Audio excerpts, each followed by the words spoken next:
The first step towards achieving your dreams is having the right coach. Get the best education with Ayurveda PG Preparation app and make your AIAPGETPSCAMO dreams come true. Download the app now. प्रक्षेप जो है कोल मात्रा में मिलाते हैं, ठीक है। फिर आप कुछ क्वेश्चन बच्चों के हिसाब से भी बनाए जाते हैं कि भाई उनको बुरा ना लग जाए। तो बमन के पेपर वेग कितने होते हैं, यहाँ पर ऑप्शन भी इतने सिंपल बनाए हैं, 8 होते हैं, मालूम ही है। 8, 6 और 4 ऐसे वेग होते हैं, पेपर वेग 8 होते हैं। ये 30 बमन विरेचन के हैं, विरेचन के पेपर वेग 30 होते हैं, मध्यम 20 होते हैं और जो है जघन्य जो है 10 होते हैं। बच्चे को बुरा भी नहीं मान जाए, ऐसे क्वेश्चन भी पूछने पड़ते हैं। फिर आओ अष्टांग मतानुसार ना अंगुली ग्राहिता कल के किसके लिए कहा गया है। ना अंगुली में ना ग्रहण हो और आप जो है स्नेह को डालने पर चट चट की ध्वनि आने लगना, ये जो है स्पेशल लाइन है जो कि अष्टांग हृदय में दी है। ये अष्टांग हृदय की स्पेशल लाइन है, अगर आपने पढ़ी नहीं है तो कोई बात नहीं, आप उसका अर्थ समझ जाएं।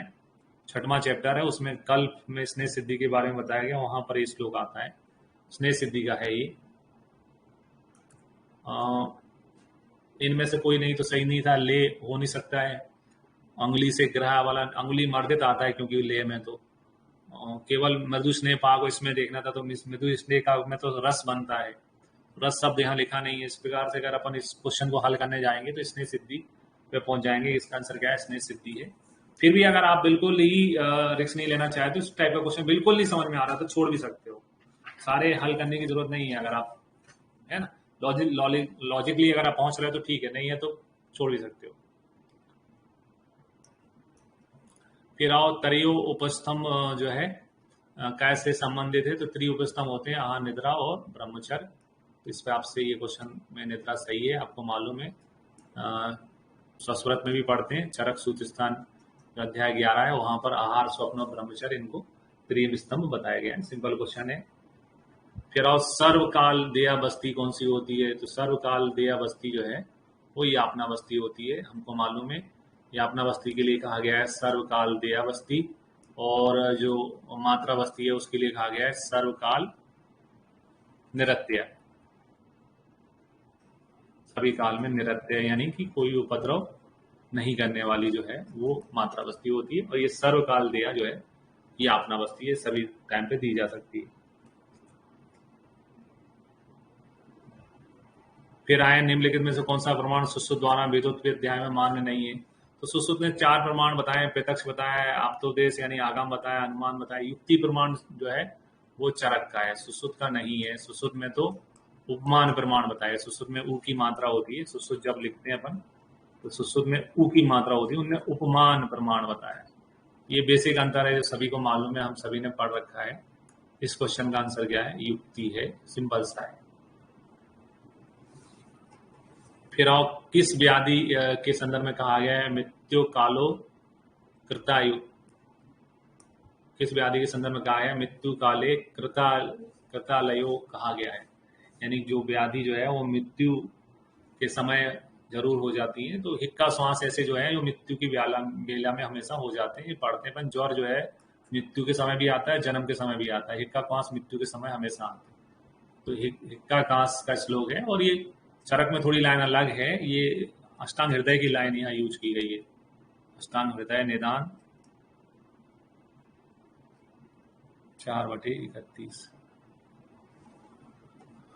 फिर आते हैं छेदन कर्म में प्रयुक्त धारा कितनी होती है, तो छेदन कर्म में जो धारा होती है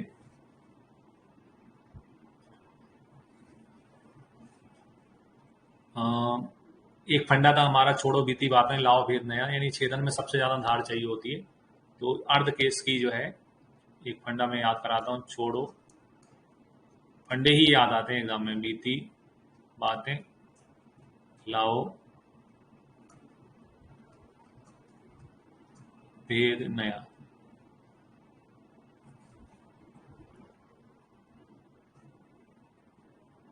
है ना। तो भेदन में सबसे कम चाहिए होती है आपकी मसूर चाहिए होती है, लेखन से आधे मसूर हो गए, लेखन में अर्ध मसूर चाहिए होती है, छेदन में आपके अर्ध केस की चाहिए होती है, और विधि वेदन और विश्रावण में आपकी केस की मात्रा चाहिए होती है। तो ये इसका आंसर जो है अर्ध केस की है।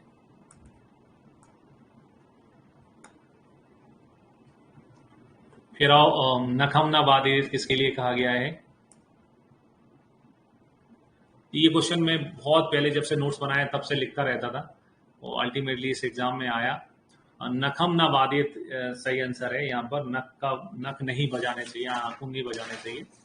तो ये जो हम चरक संहिता पढ़ते हैं, चरक संहिता में सदव्रत का वर्णन है चरक सूत्र अध्याय 8 में। वहां पर ही लिखा है कि बी लिखित किसके लिए लिखा है, भूमि पर नहीं लिखना चाहिए, ना भूमि बी लिखित।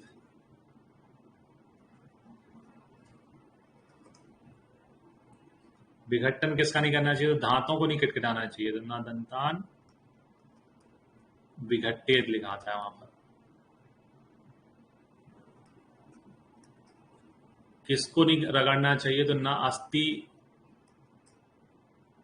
अस्तिन्य अभिहन्यात, हड्डियां नहीं आपको उसमें करना चाहिए। और नखम ना नखान बाधित, नखों को नहीं बचाना चाहिए। तो ये नोट्स में बहुत पहले से लिखता आया हूँ और अल्टीमेटली किसी एग्जाम में आ ही गया ये। नखान बाधित किसके लिए कहा गया है। फिर आचार्य सुश्रुत के अनुसार अमृत प्राशन अन्न प्राशन कब कराना चाहिए। सुश्रुत के अनुसार अन्न प्राशन जो है वो 6वें महीने में कराते हैं। सुश्रुत 6वें महीने भी बताते हैं अन्न प्राशन। काश्यप जो है वो फल प्राशन बताते हैं 6वें में, और अन्न प्राशन जो है वो 10 माह में बताते हैं, दांत आने के बाद। तो सिंपल क्वेश्चन है, कुमार व्यक्ति का याद रखना है। सारंगर भाव प्रकाश 6 से 8 महीने के बीच में बताते हैं।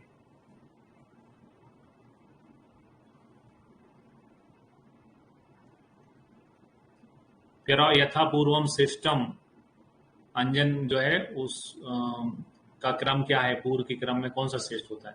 तो गुटबाजी जब होता है तो गुट में जो प्रबल हो जाता है व्यक्ति हमेशा, मध्यम में रसक्रिया आता है और चूर्ण आता है। तो ये वाला ऑप्शन सही है।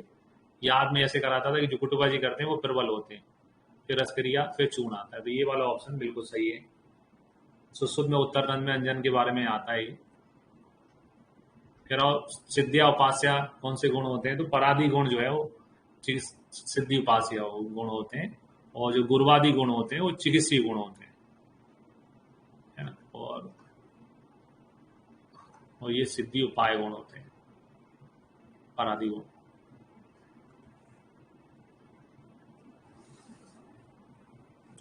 ठीक है, तो कंटिन्यूस करना है, ब्रेक ले लें। चैट बॉक्स में लिख सकते हो आप सभी।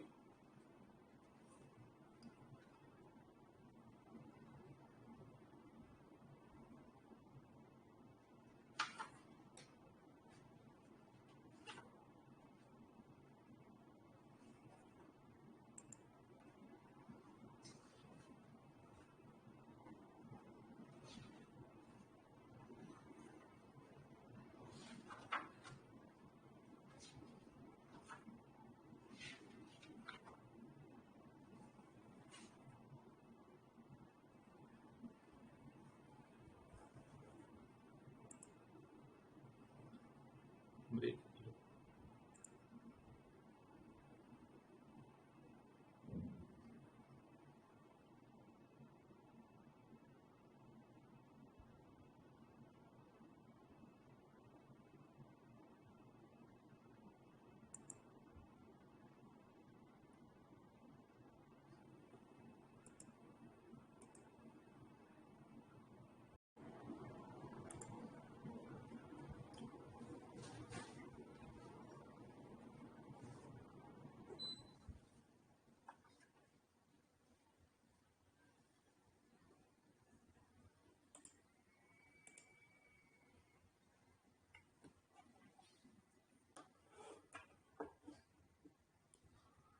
पेपर को कंटिन्यूस करते हैं।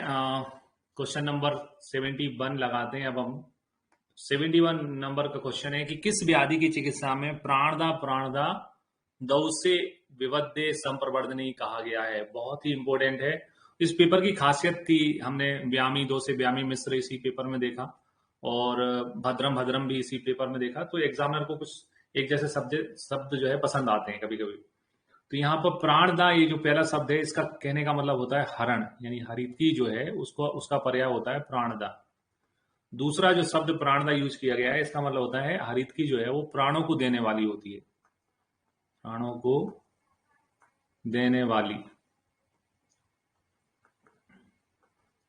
तो ये 2 से संप्रवर्तनी का मतलब होता है कि वो विबद्ध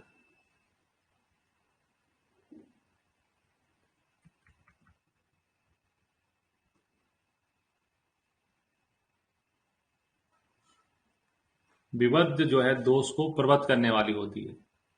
दोष विबद्ध यानी फंसे हुए हैं, उनको प्रवृत्त करने वाली होती है।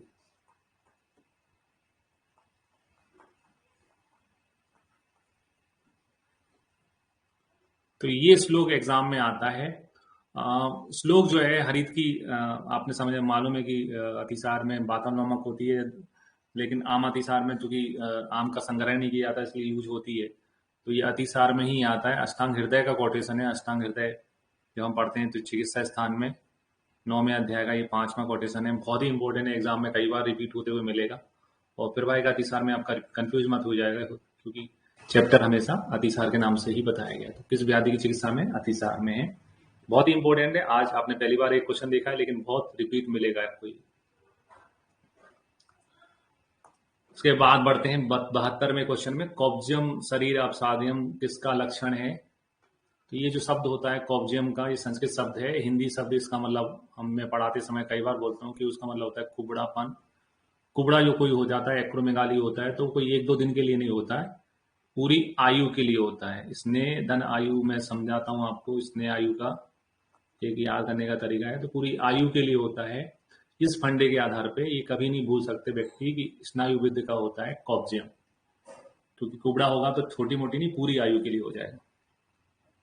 तो ये सुश्रुत में शल्य में जो पढ़ते हैं उसमें विद्धता के लक्षणों में इसका अध्ययन करते हैं हम। इसके बाद में आते हैं क्वेश्चन नंबर 73। तो क्वेश्चन नंबर 73 है कि सुश्रुत के अनुसार बस्ती के दोषों की संख्या कितनी है ना? तो सुश्रुत में बस्ती के दोष बताए गए हैं।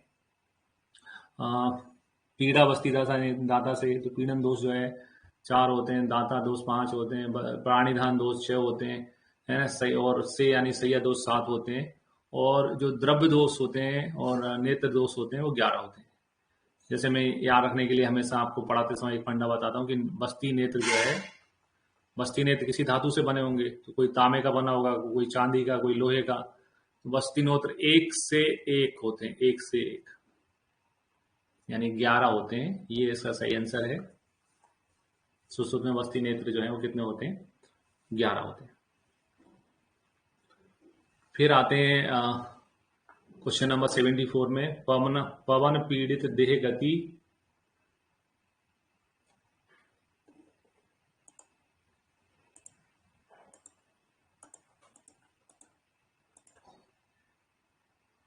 पवन पीड़ित देह गति विपुन देह अविलंब तो भवती छाया किस योग से संबंधित है?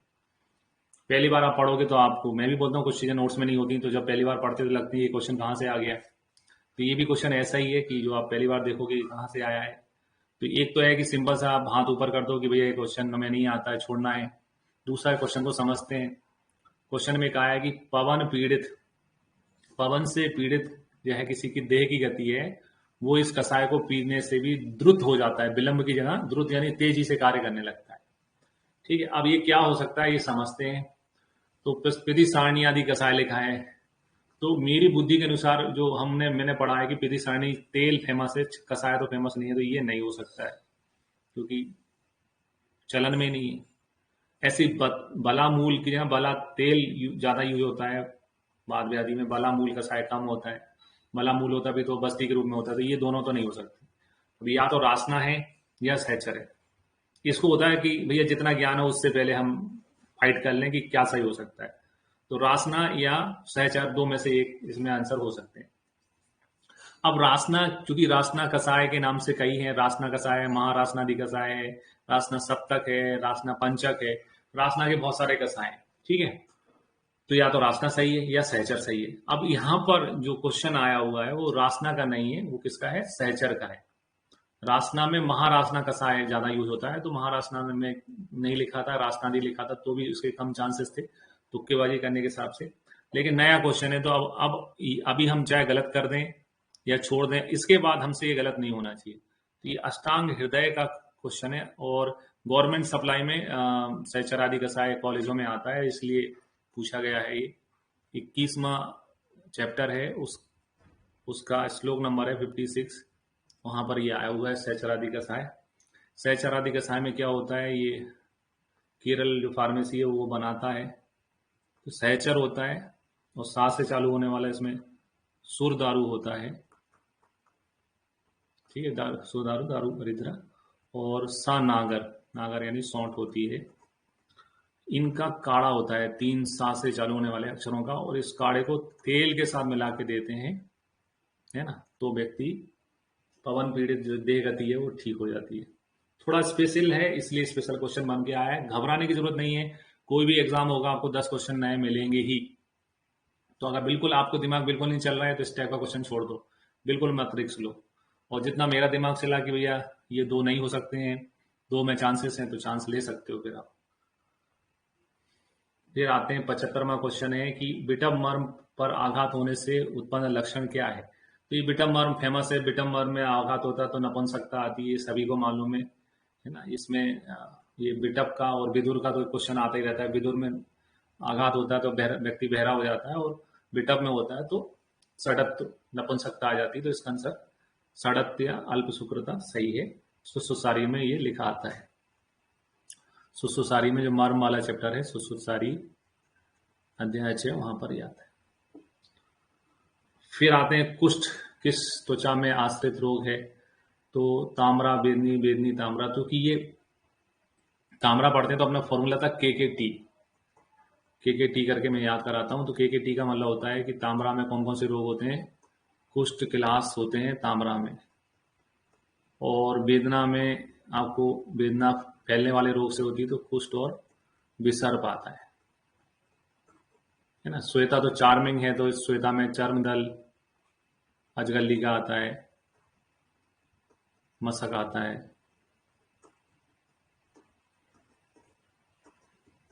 तो ये तो वैसे ही सही नहीं हो सकता है। तो कुल मिला के ये कॉमन है, यहाँ पर भी कुष्ठ आता है, वेदनी में, ताम्रा में भी आता है। तो ये वाला ऑप्शन सही है, पहले इसका आंसर ए सही है, ताम्रा और वेदनी। इसके बाद जाते हैं 77वें क्वेश्चन में, पवन पृथ्वी व्यतिरेक कौन से महाभूत का होता है। तो पवन व्यतिरेक कसाय का सही है, क्योंकि कसाय का भौतिक संगठन में वायु और वातवर्धक होता है कसाय, और पृथ्वी होती है। खंडा है पृथ्वी से स्टार्ट, पृथ्वी से खत्म। मधुर में हमेशा हम जानते हैं पृथ्वी और जल होता है। मधुर कैसे बनता है, पृथ्वी और जल से बनता है। कटु होती है वायु और अग्नि, क्योंकि कटु अग्निवर्धक भी होता है वातवर्धक के अलावा। और लवण में उल्टा होता है, जल और अग्नि होता है। तो ये महाभूतों का क्रम का चार्ट बनाना हमें आता है। यहाँ तक ये लाइन किसकी है, तो ये चरक सूत्र स्थान में 26वें चैप्टर है, आत्रेय मध्य काव्य अध्याय, वहां पर आती है ना। 26वें चैप्टर की है, आत्रेय मध्य काव्य अध्याय की है, वहां पर इसका वर्णन मिलता है। फिर आते हैं 78वें क्वेश्चन में। तो यहाँ पर टिक लगा देते हैं, कई टिक में कंफ्यूज रहते हैं। कसाय सही आंसर है, पृथ्वी वायु पृथ्वी से बनता है कसाय रस। फिर 78वें वाले में क्वेश्चन में, तो 78वां क्वेश्चन है कि बुद्धि मेधा स्मृति कर्म बालानाम चांग वर्धनम अष्टांग हृदय मतानुसार किस युग से संबंधित है। तो बुद्धि के बाद में यहाँ मेधा जोड़ा है, मेधा चरक वाले श्लोक में नहीं रहता है, ये मैं बताना चाहता हूँ, है ना। ये अष्टांग हृदय का श्लोक है, इसमें मेधा जोड़ा हुआ है। चरक का श्लोक पढ़ते तो बुद्धि में स्मृति कर्म बालानाम चांग वर्धनम लिखा रहता है। तो ये महापिशाचिक घृत का है, थोड़ा सा मिलता जुलता जो च्यवनप्राश है उसमें ऐसी लाइनें आती हैं, इसलिए ये क्वेश्चन बनता है। च्यवनप्राश में लिखा रहता है, 3 चीजें लिखी रहती हैं, क्षीण छतानाम, क्षीण व्यक्ति छत व्यक्ति, ठीक है, वृद्धा नाम, वृद्ध हो गए थे ऋषि च्यवन, वो युवा हुए थे इससे, और बाला नाम बालानां च अंगवर्धना। तो चूंकि इसमें भी आता है इसलिए हम ये क्वेश्चन एग्जाम में पूछा जाता है। तो इसमें केवल बालानाम अंगवर्धनम आता है और यहाँ पर क्षीण छद भी आता है, वृद्धा नाम भी आता है और बालानाम भी आता है। ये महापचासे घृत का है ना। याद रखने का तरीका, दिमाग में लंबे समय तक रखने का। मूवीज आपने देखी होगी भूत वाली, जो ड्रैकुला रहता है वहां पे, शायद ड्रैकुला को कहते हैं, ड्रैकुला रहता है, उसके बच्चे जैसे ही पैदा होते हैं बड़े हो जाते हैं, है ना। वैन हेंसलिंग इस टाइप की पिक्चर आपने देखी होगी, तो उसमें आप देखेंगे जल्दी बड़े होते हैं ड्रैकुला के बच्चे।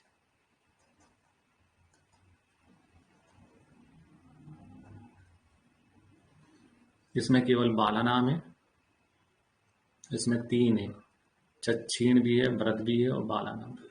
च्यवनप्राश ज्यादा बिकता भी है, ज्यादा लोग खरीदते हैं, तो ज्यादा लाइनें च्यवनप्राश के श्लोक में आती है। ये क्वेश्चन का यही उद्देश्य है। आप इस क्वेश्चन को पढ़ के, आप जिसको पहली बार हल करेगा उसे लगेगा अरे यार ये तो कहाँ से आ गया, पर ये उत्तराखंड पीजी का पेपर लगाओगे 2014-15 का, तो उसमें क्वेश्चन आया हुआ है। तो हम ये मेहनत इसीलिए कर रहे हैं कि बहुत सारे क्वेश्चन रिपीट होते हैं, ये किसी पीजी में आया है फिर यहाँ आ गया है। फिर पढ़ते हैं 59 में, तो 79 में, तो इसमें भूतवा भूतवा। देखो इस मतलब एग्जामिनर को कितनी चीजें पसंद आई, व्यामी दोषे व्यामी मिश्र, भद्रम भद्रम, प्राणदा प्राणदा, भूतवा भूतवा। तो जैसे एक अलंकार भाया रहता है, वैसे एग्जामिनर को अलंकार भाया हुआ है।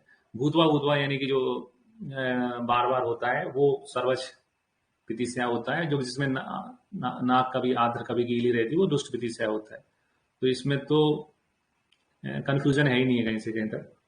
अगर दुष्ट प्रतिशय रखते तो व्यक्ति कंफ्यूज भी हो सकता था, क्योंकि दुष्ट प्रतिशय नहीं रखता तो बिल्कुल भी कंफ्यूजिंग है ही नहीं। फिर आते हैं आचार काश्य के अनुसार महाव्यारिष्ट निर्माण में कितने हरितकों का प्रयोग होना चाहिए। एक तो काश्य पढ़ी हो तो बिल्कुल 2 मिनट में मालूम है कि क्या आंसर है, नहीं पढ़ी है तो सोचो कि भैया अभ्यारिष्ट में कितने होते हैं। अभ्यारिष्ट में 100 होते हैं, ये तो मालूम है कि अभ्यारिष्ट में कितने होते हैं हरण, तो 100 होते हैं। तो महाअभ्यारिष्ट में कितने होना चाहिए, डबल होना चाहिए, 200 होना चाहिए। यही आंसर सही है, महाअभ्यारिष्ट में जो है 200 होते हैं। किसने बताया ये 200? काश्यप संहिता में इसका वर्णन है 200, है ना।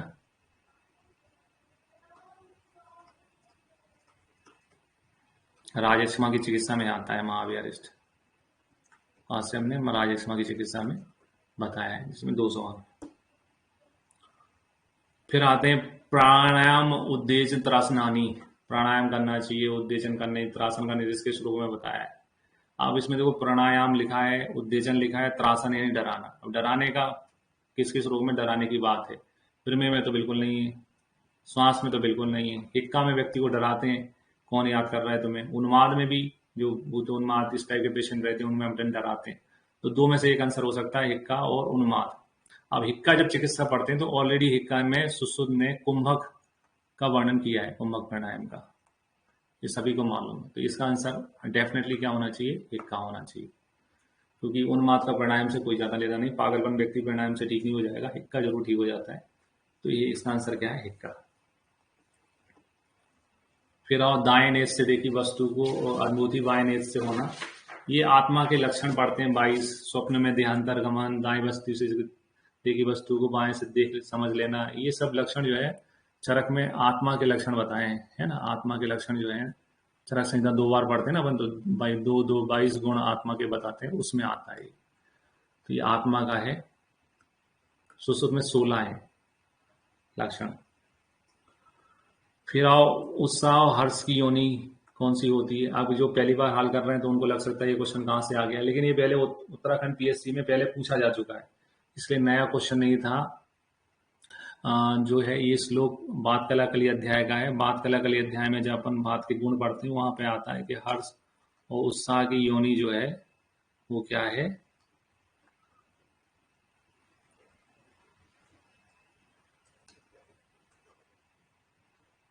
वायु है। तो ये चरक अगर आप पढ़ते हैं तो चरक में जो 12वां चैप्टर है बात कला कली अध्याय, और 7वें श्लोक में ये मिलता है। और अभी तक तो शायद आपसे गलत हो जाए, लेकिन अब नहीं गलत हो सकता। हर्ष उत्साह की, उत्साह उत्साह तो बात का गुण होता ही है, और हर्ष भी बात के कारण है। फिर आते हैं सतपुष्पा का वानस्पतिक नाम क्या है? कैरी का पपाया तो पपीता है, सभी को मालूम है। ठीक है, ये स्टीरियोस्पर्पिंग है, पाटला होता है। मैंथेनम सोवा होता है, सभी को मालूम है। सिंपल है, दूसरे भी पता होना चाहिए तो आंसर देना आसान हो जाता है।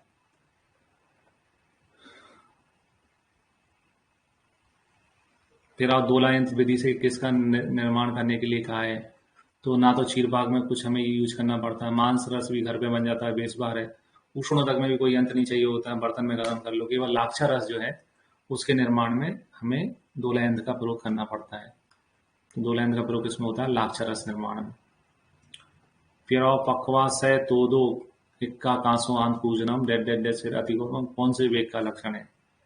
तो ये क्वेश्चन जब हमें आता है तो हम हमेशा आपको पढ़ाते समय गौर कराते हैं कि हिक्का जो है वो दो टाइप से विष वाले टॉपिक में आता है। एक हिक्का, जैसे मैं कहता हूँ हिक्का के भेद कितने होते हैं? हिक्का के भेद जो है 5 होते हैं टोटल, और मैं हमेशा याद कराता हूँ 6वां हिक्का है वो चरक विसर्ज हिक्का। किसमें? चरक में, क्योंकि 6वें नंबर पे आता है हिक्का, 6वें वेग में आता है। चरक में 6वें वेग में आता है और सुश्रुत में 4थे वेग में आता है हिक्का। ये फंडा है, क्योंकि ऐसे क्वेश्चन बार बार आते हैं तो कभी कंफ्यूज नहीं हो जाए, इसलिए मैं हमेशा पढ़ाते समय बताता हूँ कि 5 नॉर्मल होते हैं तो 5वां वेग का आंसर कभी हो ही नहीं सकता। चरक में चूंकि काय चिकित्सा के लेट हो रहा है, विसर्जित का 6वां है, और सुश्रुत में एनाटोमी के जल्दी आ जाता है। एनाटोमी के हैं तो देखो एनाटोमी के ऑर्गन के नाम भी लिखे होंगे, सुश्रुत का श्लोक है तो पक्वासा लिखा है ना, आंत पूजन लिखा है। ये वाला क्वेश्चन जो है वो 4थे वेग का है, सुश्रुत का।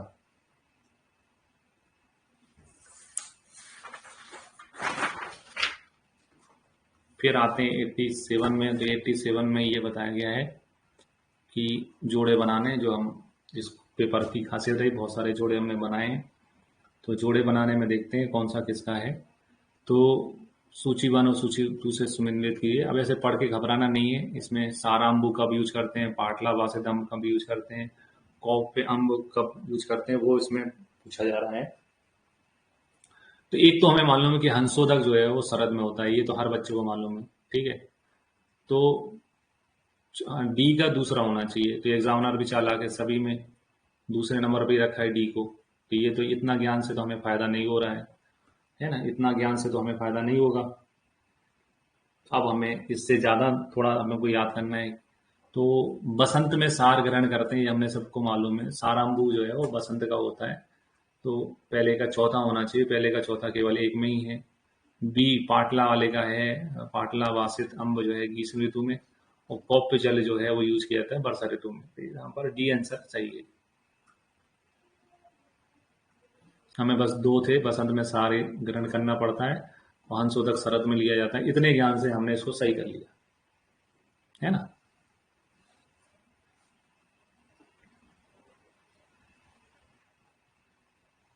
फिर आते हैं जोड़े बनाने के रूप में। अगला क्वेश्चन है, तो इसमें बताया गया है कि उपकरण का नाम और उससे प्रयोग के जोड़े बनाने हैं हमको।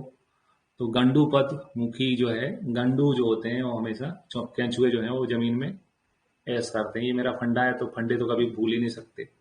नाक को खोलते हैं, बच्चे नाक में उंगली डालते हैं तो अपन कहते हैं नाक मत खोलो, तो नासा अर्बुद का कोल होना चाहिए। ठीक है, दरबी खल्ब में क्या बनता है? छार, तो छार वाला जो है दरबी वाला है। तो कुल मिला के पहले का जो है गंडू पक्ष पहले का तीसरा होना चाहिए। तो बी और सी में से आंसर देना है। ठीक है, ये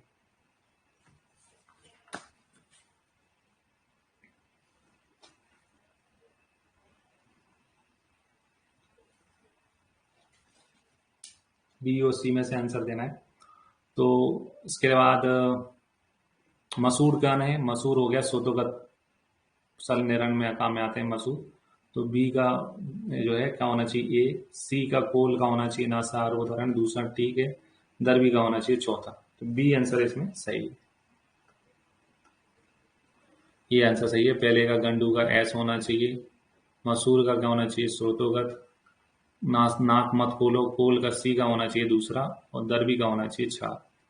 तो बी आंसर सही है। इस टाइप से हमें निकालना है कि हम जितना नॉलेज जानते हैं उसके हिसाब से अप्लाई करना है उसको। वैसे जोड़े बनाने वाले कभी गलत नहीं होते हैं, थोड़ा बहुत नॉलेज है तो आप सही कर ही लेते हो। अब आते हैं पक्क अतिसार नाशक करने वाला गण कौन सा होता है। तो पक्क अतिसार के आम अतिसार के फंडे क्या है। आम अतिसार जब भी होता है तो व्यक्ति कहता है दस्त लग गए, और हम पूछते हैं कि दस्त पेट साफ हो गया, तो वो कहता है बचा है, नहीं अभी बचा है। तो ये बचादी गण जो है हमें मालूम है कि आम अतिसार है, पढ़ा है तो आपने, है ना, सुश्रुत के गण में आता है। हरिद्रा अभी क्या है, बचा है, तो आम अतिसार में आता है। ठीक है। मुस्कादी गण जो है वो शुक्र दोष नाशक होता है, तो ये भी तो हो ही नहीं सकता है। तो बचा क्या, अम्बस्टादी। आमतौर पे जब वहां पढ़ोगे तो पक्क अतिसार में एक ही गण बताया, जबकि दो गण होते हैं। पक्क अतिसार में न्योगादि गण भी होता है और अम्बस्टादी भी होता है।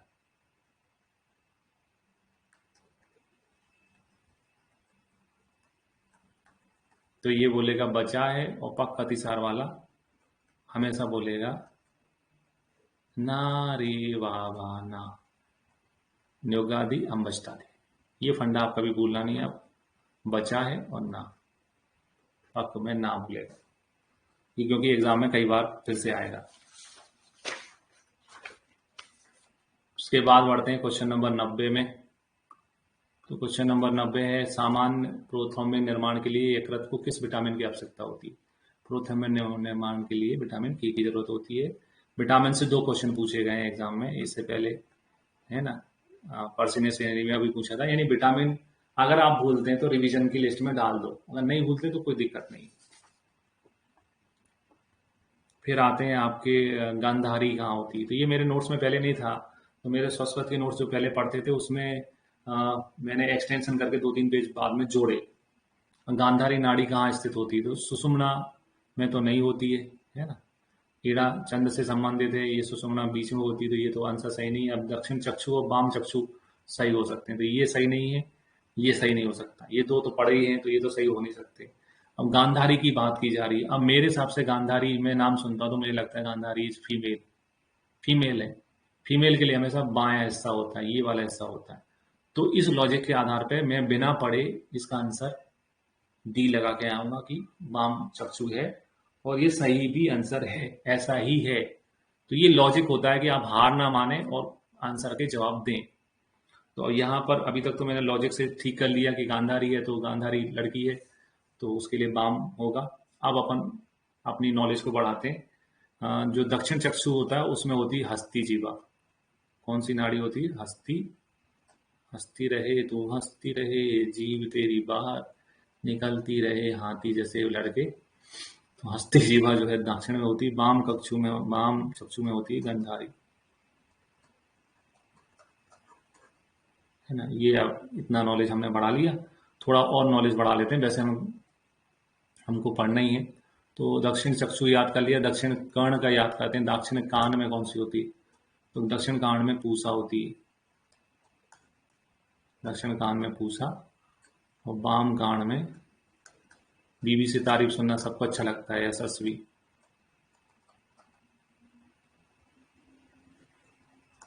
ससनी होती है वाम कान में, और दक्षिण में होती है पूसा। थोड़ा सा पढ़ लिया ताकि अपन आगे इस टाइप के क्वेश्चन के लिए तैयार है। फिर आते हैं मंद वीरत्वाद लब्धा आप्यो भवती, संबंधित किससे। अगर नहीं पढ़ा है तो पहले तो भैया तुक्के मत लगाओ, नहीं आता तो छोड़ दो, है ना। क्योंकि इतना रस समुच्चय भी कोई पढ़ता नहीं, तो रस सार संग्रह, रसन हृदय तंदो आनंद गंध किसने पढ़ा होगा। इस टाइप का क्वेश्चन छोड़ देना चाहिए, उसी में भलाई होती है ना। अटेम्प्ट करना चाहो तो फिर आप, अगर बुक आपने एक बार देख रखी है, तो रस हृदय तंत्र का श्लोक है ये। और रस हृदय तंत्र में सबसे पहले जो बोधन संस्कार पढ़ते हैं, तो बोधन संस्कार के जो फायदे होते हैं उसमें सबसे पहली लाइन यही आती है, मंद वीर जो है वो लब्ध हो जाता है, यानी प्राप्त हो जाता है वापस से, क्योंकि बोधन संस्कार सड़त्व को बढ़ाने के लिए होता है। तो बोधन संस्कार का है। अगर आपको ढूंढना है, बिना ढूंढे आपको मेरी जैसी नींद नहीं आती है, तो चंद्रभूषण जहाँ की रसशास्त्र की बुक है, और उस बुक में आप 144 नंबर पेज में बोधन संस्कार देखेंगे, तो आपको ये आंसर मिल जाएगा कि इसका आंसर रस हृदय तंत्र है। क्योंकि कई लोगों को आंसर जाने बिना सही नींद नहीं आती है। फिर आए आपके 93 क्वेश्चन में, तो त्रिदोष के लिए शोधन संबंध में सर्वोत्तम चिकित्सा निम्नलिखित में से क्या है। तो यहाँ किसके लिए चिकित्सा पढ़ी जा रही है? त्रिदोष। पहले त्रिदोष क्या होते हैं और वो लिख लेते हैं ताकि अपन क्रम सही बना पाए। त्रिदोष होते हैं वात, पित्त और कफ। वात के लिए होती है बस्ती, पित्त के लिए होता है विरेचन, कफ के लिए बमन, वात के लिए तेल, पित्त के लिए घृत, मधु। तो ये सही है, फिर बी सही है। अन्यथा अगर जल्दबाजी में तो आप कोई भी टिक लगा दोगे। बी सही है आंसर। फिर आते हैं त्वरेत जेतु तद विद्यमानम विद्यमानम विकारा शीघ्र परिणाम, यानी शीघ्र चिकित्सा करने की बात की जा रही है। शीघ्र चिकित्सा किसमें करने की आवश्यकता पड़ जाएगी?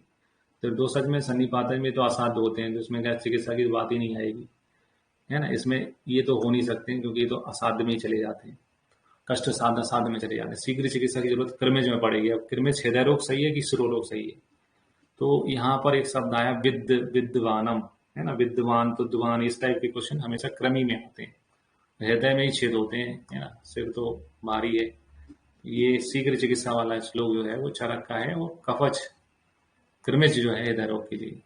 अगर आप चरक का सूत्र स्थान का 17वां चैप्टर देखते हैं क्रियन से अध्याय, तो उसमें 40वां सूत्र है, ये कृमिज का है। फिर आते हैं 95 में, रातो जागरण विशेष रूप से किसमें होता है? तो रातो जागरण नोट्स में भी लिखा है कि विशेष रूप से नासा परिस्राव में रात में स्राव देखने को मिलता है। रात में बच्चों की नाक ज्यादा ही बहती है, सोने नहीं देते, परेशान करते हैं वो, तो नासा परिस्राव का है। नासा का रक्त में ऐसी लाइन कोई आती नहीं है। फिर पढ़ते हैं क्वेश्चन नंबर 96 का, वात कंटके हितम उच्यते। अब ऐसे क्वेश्चन आया तो क्या करना? वात कंटक, वात कंटक क्या होता है? ऊंची नीची भूमि पर चलने से पैर के तलवे में कड़क हो जाती, हार्डनेस आ जाती है, उसको वात कंटक कहते हैं। ऊंची नीची भूमि में चलने से हो रहा है तो व्यायाम करेंगे या नहीं? ये क्वेश्चन आंसर नहीं हो सकता है। बस्ती देने से पैर में क्या फायदा हो जाएगा? अगर नथिंग, बस्ती फायदा नहीं करेगी। तो ये दो ऑप्शन तो नहीं हो सकते, इतना तो मैं दुनिया में बिना पढ़े बता सकता हूँ। तो इसका मतलब अब मुझे ये क्वेश्चन अटेम्प्ट करना चाहिए। अब दो चीजें हैं, स्वेदनम स्नेहनम। वात कंटक में क्या हितकारी है? तो चूंकि ऊपर नीचे भूमि में हो रही है, तो अगर हम इसमें अगर स्वेदन करेंगे तो बेटर फायदा होगा। तो इसका आंसर जो है वो स्वेदन है। ये आपको रट लेना है। क्वेश्चन बना दिया एग्जामिनर ने, 2 लाइन का है, फिर से आ जाएगा कहीं पर। जैसे एक क्वेश्चन होता है खल्ली टू उपना, खल्ली में क्या चिकित्सा करते हैं? उपना करते हैं। तो वो भी एग्जाम में खूब पूछा जाता है, और ये भी एग्जाम में पूछा जाएगा आपको। फिर आते हैं 97, है ना, जोड़े बनाने के रूप में। मतलब पीएससी एग्जाम में जोड़े बनाने वाले क्वेश्चन तो हमेशा आते ही आते हैं। तो सोतस उनकी दुष्टि के हेतु में देख रहे हैं, रस व सोतस का तो मैंने पढ़ रखा है कि चिंता करने से और रस का क्षय होता है, टेंशन लेने से रस का स्थान हृदय है, हृदय में दर्द होता है, हार्ट अटैक आता है, आप सभी जानते हो। तो रस का होता है चिंता, ठीक है, ये मालूम है। फिर आओ, ये अपन ने पढ़ा था मज्जा का यूपीए विरुद्ध होती है, यूपीए सरकार मज्जा विरुद्ध। और ये व्यायाम, अतिसंचोग, अस्थि विघटन, इसको पढ़ा था अपन ने, अस्थि बाबा। ये फंडे अपने यहाँ भूलना नहीं है, अस्थि बाबा। तो कुल मिला के पहले का होना चाहिए चौथा, पहले का चौथा किसमें है? एक इसमें है चौथा, एक इसमें है। बी का तीसरा बता रहे हैं, यानी मांस का बता रहे हैं, ये तीसरा। तो मांस का तो मज्जा का होता है, ये तो गलत है ना। ये मांस का, मज्जा का होता है, मांस का क्या होता है? पहला, है ना, अभिसंधि बोसिनानी। तो कुल मिला के ये वाला ऑप्शन बिल्कुल सही है ना। और सी का क्या होना चाहिए? मज्जा का मैंने बोल दिया, यूपीए विरुद्ध। और डी का क्या होना चाहिए? अस्थि बाबा, अस्थि बाबा। तो अस्थि वाला बाबा का है, अस्थि का व्यायाम, अति संचोग, है ना, अति विघटन, ऐसा करके बाबा। फिर आप मूलाधार चक्र कहाँ होता है? तो हमने तो पहले सीधा सीधा पढ़ रखा था कि मूलाधार चक्र कहाँ होता है? गुदा में होता है।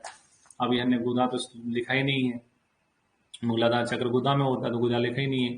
तो गुदा के स्थान पे लिखा है ध्वज, कहते हैं ध्वज भंग, आप समझते हैं ना, ध्वज भंग पढ़ा है ना आप लोगों ने, सबने, कैलाभ का 15 होता है। ध्वज का मतलब होता है लिंग। तो हृदय में हमें मालूम है अनाहत चक्र होता है, हृदय को दिल में दुखा है। नाभि में मणिपुर होता है। ये ऑप्शन तो सही है ही नहीं है, 2 में से आंसर देखना। ध्वज मूले, है ना, लिंग में क्या होता है? स्वादिष्ठान होता है। गुदा ना लिख के यहाँ पर लिखा है ध्वज अधो गुद ऊर्ध्वम।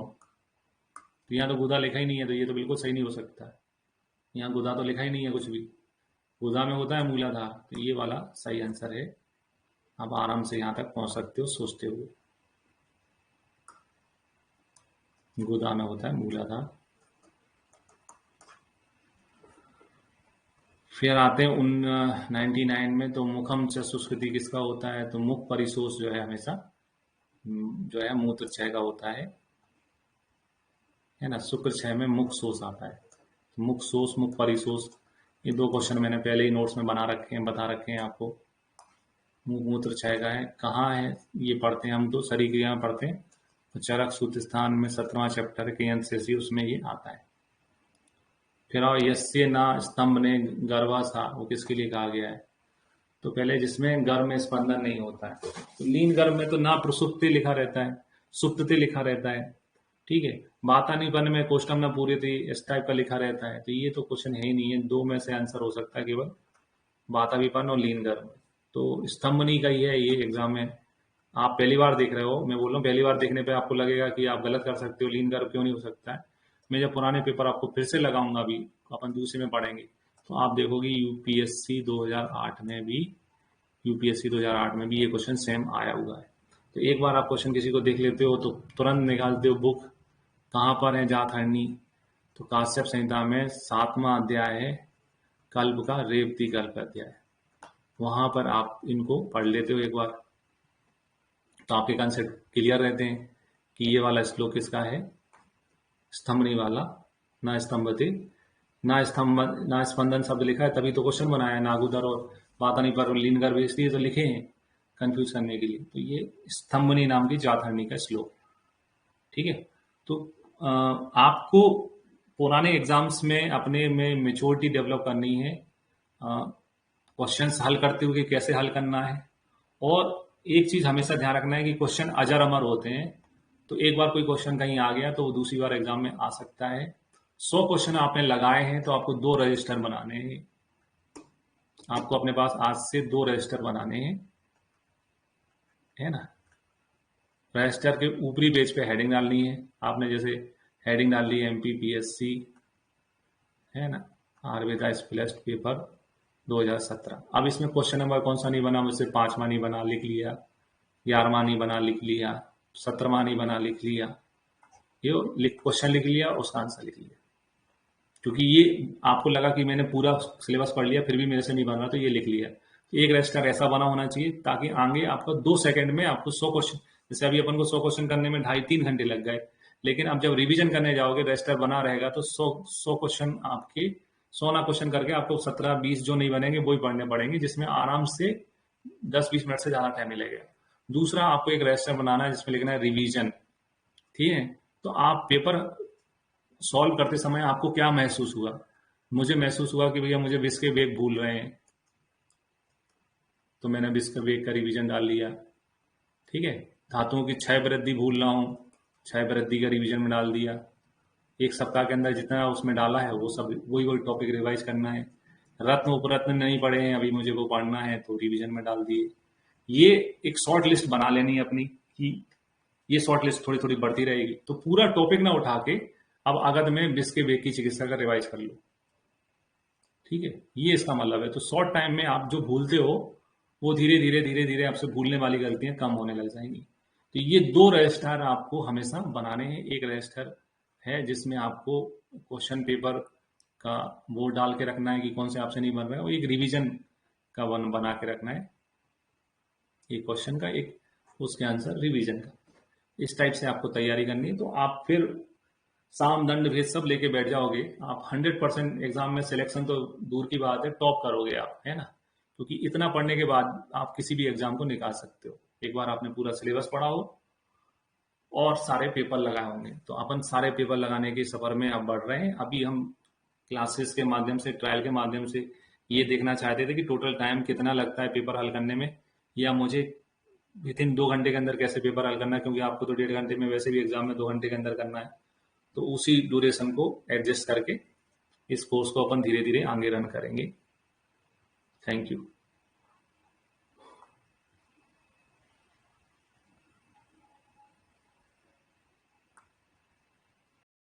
अगर आपको हमारा वीडियो पसंद आया तो इसे लाइक करें और हमारे चैनल को सब्सक्राइब करें। वीडियो को अंत तक देखने के लिए आपका बहुत बहुत धन्यवाद।